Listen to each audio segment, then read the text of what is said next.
Bonjour, dans ce cours, on va répondre à la question suivante, comment réussir dans un cours. Premièrement, il faut avoir la volonté et le courage pour apprendre et d'accepter d'être un débutant, c'est-à-dire être modeste et oublier parfois des notions qui peut être erronées, que vous l'avez pris avant de commencer vos cours. De même, il faut se focaliser sur le fonctionnement des choses et avoir un grand confort à l'échec. Plus vite que vous échouez, ajustez et essayez bien sûr plus vite que vous réussissez. Une chose qui est très intéressante, c'est qu'il y a trois niveaux de connaissance. Celui qui sait peu est arrogant. Il pense qu'il a complété tous les niveaux, qu'il a arrivé à un point que les autres ne peuvent pas l'atteindre. Mais normalement, celui qui sait plus, il devient humble. Il a une certaine modestie. Il devient modeste de même. En fin de compte, on peut dire que celui qui sait beaucoup, il sait qu'il ne sait rien. Et ça, c'est très intéressant. Plus qu'on avance dans un domaine, plus qu'on comprend qu'il y a encore plus de choses à apprendre, qu'il y a plusieurs domaines, qu'il y a plusieurs spécialités et qu'on ne peut jamais apprendre toutes les choses et qu'on ne peut jamais devenir parfait dans un domaine. Et ça, c'est l'idée de développement. Et à chaque fois, il y a des nouvelles choses qui apparaissent donc, dans chaque domaine. Ce qu'il faut apprendre aussi, qu'il y a une zone de confort, que nous devons la comprendre et ne jamais être dans le piège de cette zone. On pense que si on prend pas de risque, cela veut dire qu'on est dans une certaine sécurité. Donc la zone de confort, on va l'expliquer après, dans plus de détails. De même, il faut avoir une grande volonté pour atteindre, pour avoir et pour apprendre des nouvelles compétences et de les appliquer pour devenir un professionnel du domaine. Pour la zone de confort, c'est la zone dans laquelle on cherche la sécurité et le contrôle des choses. Et on ne prend pas beaucoup de risques. Mais en même temps, on n'a pas un grand prix en parallèle. Toujours, on ne peut jamais avoir des grands salaires, des grands effets. Mais bien sûr, on n'a pas pris beaucoup de risques. Donc, c'est le type des gens qui pensent que si je n'ai pas fait du risque, je suis calme, je suis tranquille, j'ai un certain salaire, ou bien je suis calme, sais pas la peine de faire un grand effort pour atteindre beaucoup de choses. Ils pensent même qu'il est en sécurité, mais la réalité, il n'est pas en sécurité.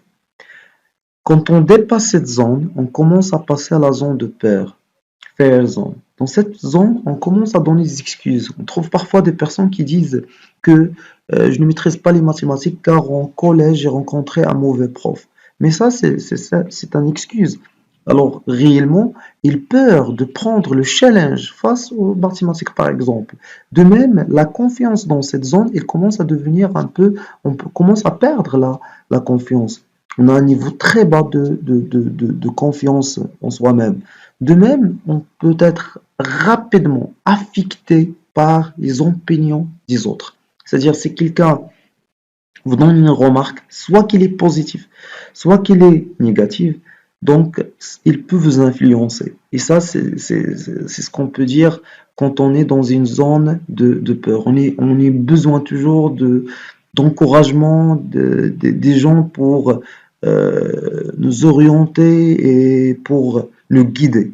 Donc ça, d'une manière ou d'une autre. Après, quand on dépasse cette zone de peur, bien sûr, ça c'est très logique. On commence par la zone de confort.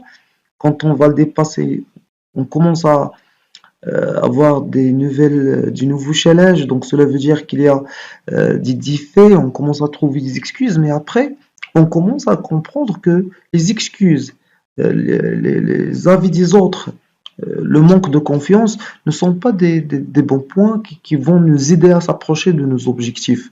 Donc, qu'est-ce qu'il faut faire, bien sûr? On va commencer à la partie d'apprentissage. Et dans la partie d'apprentissage, on va avoir plusieurs compétences. Les plus connues, c'est comment résoudre un problème et comment atteindre des nouvelles compétences. Et bien sûr, comment je peux élargir la zone de confort. Et une fois qu'on dépasse cette zone d'apprentissage, on commence à la zone de développement dans laquelle on peut préciser nos objectifs et on peut bien sûr euh, atteindre nos rêves qu'on est en train de dire. Il est impossible de réussir dans un cours sans faire un plan. Donc pour cette raison, il faut demander premièrement pourquoi nous devons faire un plan et qu'est-ce qu'on va apprendre dans ce cours, par exemple, avoir une certaine curiosité, quel est le changement que je vais atteindre à la fin de ce cours, quelle est la valeur ajoutée, autrement dit, de ce cours. Donc toujours, il faut demander ces questions, car ça va vous donner une grande motivation pour aller plus loin dans tout cours. De même, vous devez commencer à fixer des objectifs avec un chemin clair et avec des étapes bien précises. Et de même, avoir toujours cet objectif ou bien ce but va vous aider à compléter quand vous commencez à perdre votre confiance ou bien si vous avez beaucoup de choses à faire et vous commencez à avoir une certaine fatigue. Donc normalement, c'est le cas dans lequel vous avez besoin de vous rappeler de vos objectifs et de prix que vous devez atteindre. Alors, de même, comment on peut fixer les objectifs? Donc, bien sûr, vous devez préciser une date et de même fixer des délais. De même, à chaque fois, vous devez essayer de faire la veille pour préciser votre avancement et de fixer les heures. Donc, vous aurez un certain plan, par exemple, dans le temps de sommeil, le temps d'aller à l'école, ou bien le temps de faire du sport. Et après, vous allez préciser les heures de révision pour aller plus loin. De même, vous devez capturer tout ce que vous faites au cours d'une semaine type. De même, ça c'est très très intéressant. À chaque fois quand je demande aux étudiants ou bien aux stagiaires combien de temps vous passez sur les réseaux sociaux, je trouve toujours des réponses qui sont vraiment... il y a des étudiants qui dépassent 8 heures, 10 heures par jour. Alors 8 heures, c'est un salarié normalement. Donc vous devez préciser ce que vous faites dans une semaine type. Quand on parle d'une semaine type, c'est, on peut dire en moyenne, qu'est-ce que vous faites généralement. Donc, c'est pas l'appel de dire d'apprendre une grande motivation et dire je vais faire par exemple 8 heures de révision par jour. Donc, ça, c'est impossible de l'atteindre, mais vous pouvez le faire pendant une journée ou bien deux, mais à long terme, c'est difficile.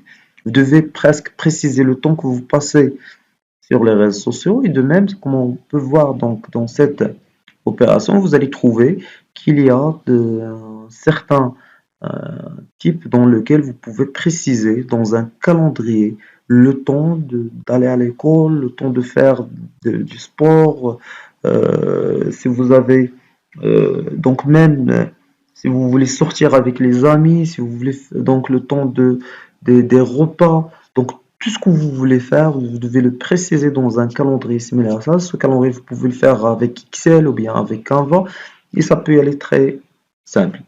De même chose, la chose la plus importante, c'est prioriser. Toujours, vous devez demander donc quelle est la chose la plus importante? Qu'est-ce que je dois faire? Si j'ai par exemple un match de foot, un match par exemple entre deux équipes qui sont très connues, j'aurai demain un examen, je dois connaître qu'est-ce que je dois choisir. De même, je peux avoir une certaine flexibilité, je dois avoir quelques pauses, mais normalement, il faut prioriser. Il y a une matrice qui est très connue, c'est la matrice d'Eisenhower. Donc, normalement, cette matrice, elle est très intéressante. Normalement, elle répond, cette matrice, elle est divisée sur deux axes, ou bien en répondant à deux questions. Ce que nous allons faire, est-ce qu'il est urgent ou bien est-ce qu'il est important? Alors, s'il est urgent et important, je dois le faire. S'il est urgent et non important, je dois le déléguer à une autre personne ou bien même parfois s'excuser. S'il est important mais il n'est pas urgent, je dois le planifier. Je dois décider, par exemple, j'ai un examen dans un module d'ici 3 semaines, je dois préciser le jour et l'heure dans laquelle on va faire cet examen. Donc, et finalement, il y a beaucoup de choses qu'on fait dans la journée qui ne sont ni urgentes ni importantes. Par exemple, réveillez le matin, et à la place de commencer vos activités, vous prenez votre smartphone, vous dépassez 2 heures dans lesquelles vous êtes en train de suivre le TikTok et l'Instagram et de poursuivre des news des artistes qui n'auront aucune influence sur votre avenir. Donc ça, vous devez l'éliminer. Alors je rappelle, s'il est urgent et important, vous devez le faire maintenant. S'il est important, urgent, vous devez le planifier, vous devez décider quand vous allez le faire. Et le jour où il va, et quand la journée ou bien, et quand cette journée va arriver, donc cela veut dire que cette tâche va devenir urgente et importante. C'est une chose urgente, par exemple un ami qui vous invite à poursuivre un match de foot, donc, vous pouvez soit s'excuser ou bien le déléguer. Et bien sûr, la chose la plus importante, les choses qui ne sont ni urgentes ni importantes et malheureusement dans lesquelles on gaspille beaucoup du temps, vous devez les supprimer. Donc, la clé du succès, c'est être réaliste quant au temps et avoir une concentration nécessaire. Alors, organisez votre vie et identifiez votre système de soutien. Bien sûr, parfois, si vous avez un objectif, vous devez avoir une certaine responsabilité. Vous devez quand même comprendre le temps que vous allez passer soit dans votre emploi ou bien dans votre école si vous êtes encore étudiant. Mais aussi, vous aurez besoin d'une chose qui est très très intéressante, c'est le soutien de la famille, des amis. Bien sûr, les vraies personnes qui peuvent vous aider, qui sont optimistes et qui ont tout simplement un intérêt de vous voir dans un stade qui est très très intéressant. De même, euh, parfois vous devez comprendre que pour atteindre un objectif, vous devez avoir une certaine patience. Une certaine patience envers plusieurs choses. Vous allez rater pas mal de plaisir. Vous devez avoir un rythme constant. Vous devez garder votre élan. Et ça, c'est très très intéressant.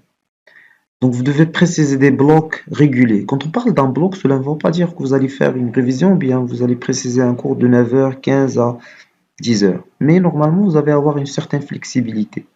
Et bien sûr, vous devez supprimer la télévision et les réseaux sociaux puisque n'ont aucun aide à long terme et même à court terme.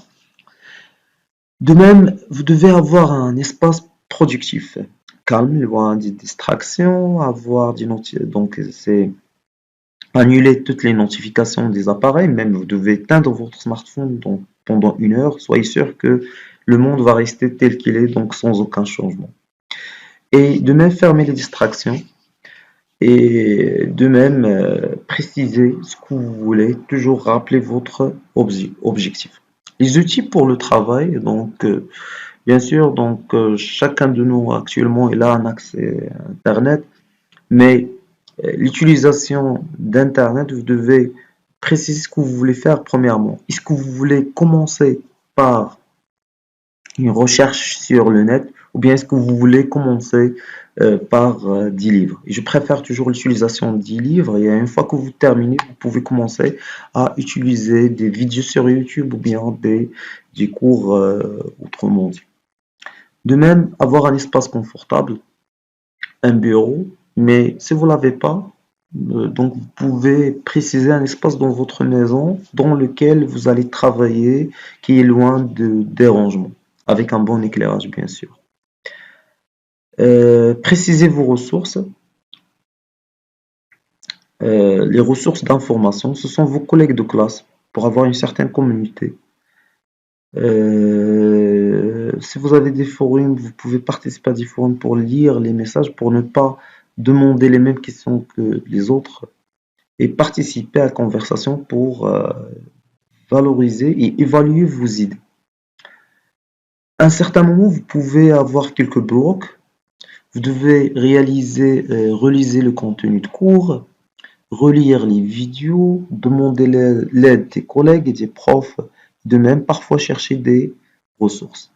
Une méthode qui est très intéressante pour organiser le travail, c'est la méthode de Pomodoro. Alors qu'est-ce qu'il fait cette méthode normalement? Cette méthode, donc normalement, il, il a l'intérêt de diviser vos sessions d'apprentissage en 25 minutes. Et après, à chaque fois, vous allez faire une pause de 5 minutes. Par exemple, je commence à 9 heures, je vais travailler de 9 heures jusqu'à 25, je vais prendre une pause de 5 minutes. Et après, je relance à 9h30 et je vais travailler 25 minutes. Je vais prendre une petite pause. Pour la pause, donc c'est très très intéressant. C'est pas l'appel de prendre le smartphone. Ce que la plupart des gens me disent à chaque fois quand je demande de prendre une pause. Ah monsieur, non, la pause c'est boire de l'eau, manger quelque chose, euh, circuler dans un espace, ouvrir une fenêtre et voir un peu la nature. Donc il y a pas mal de choses. Donc après 4 séances de 25 minutes, donc, vous pouvez prendre une pause qui est plus longue de 15 minutes, 30 minutes pour avoir d'autres objectifs. De cette manière, soyez sûr que votre performance sera maximum. De même, une chose qui est très très intéressante, c'est l'apprentissage actif. De faire des activités, avoir des discussions et enseigner les autres. Et ça, c'est très intéressant. Quand vous partagez ce que vous avez bien compris aux autres, il sera gravé dans votre mémoire à long terme. Et de même, connecter la théorie à la pratique, être capable de reconnaître les tactiques et de comprendre la liaison qui existe entre ce qui est théorique et ce qui est pratique, car la plupart des personnes me disent, monsieur, c'est pas la peine de faire des choses théoriques, on peut y aller directement vers la pratique.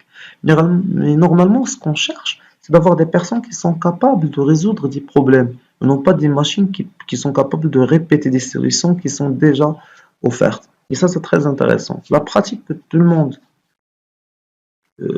avec laquelle tout le monde parle, normalement, ce sont que des tactiques qui sont utilisées à partir de la théorie. Si vous comprenez la théorie, vous pouvez même inventer vos propres tactiques, vos propres stratégies. Donc, l'apprentissage par projet, il est très très intéressant. Parfois, vous pouvez avoir comment ce module ou bien ce cours peut m'aider dans la vie professionnelle ou bien même dans la vie personnelle. Et de cette manière, vous pouvez préciser, parfois même créer des projets pour renforcer ce que vous voulez. De même, il faut rester motivé. Par exemple, vous devez comprendre que le déplan que vous allez prendre, par exemple, ou bien le certificat que vous allez prendre à la fin, c'est pas forcément un certificat donc, qui va vous donner l'accès, mais réellement c'est la compétence que vous allez apprendre. De même, ne jamais oublier le prix, c'est-à-dire toujours avoir une idée que voilà ce que je cherche, voilà mon objectif, et de même publier des affirmations et des rappels que voilà, vous devez toujours travailler dur, et de même, vous pouvez vous donner des récompenses. Par exemple, si j'ai bien respecté mon calendrier pendant une semaine, je peux me donner un prix de sortir avec des amis ou bien de manger le repas que je préfère. Donc, il faut faire pas mal de trucs. De même, par exemple, vous devez préciser les cours ou bien les tâches que vous devez réaliser pendant la semaine. Par exemple, terminer X leçons d'ici vendredi semestre et répondre aux invites de discussion d'ici vendredi, se mettre un projet avant une certaine date. Donc ça, vous devez le préciser pour aller plus loin. Choisir les récompenses, par exemple. Donc si j'ai fait réaliser cette tâche, voilà la récompense que je vais obtenir. De même, si vous commencez à avoir peur de ne pas continuer seul, vous devez chercher un groupe d'études. Et quand on parle d'un groupe, c'est 2-3 personnes. Plus que ça ne sera pas un très très euh, bon groupe normalement qui peut vous aider à s'approcher de votre objectif. Donc, de même, c'est le temps d'aller maintenant et de faire des encouragements à la prochaine étape.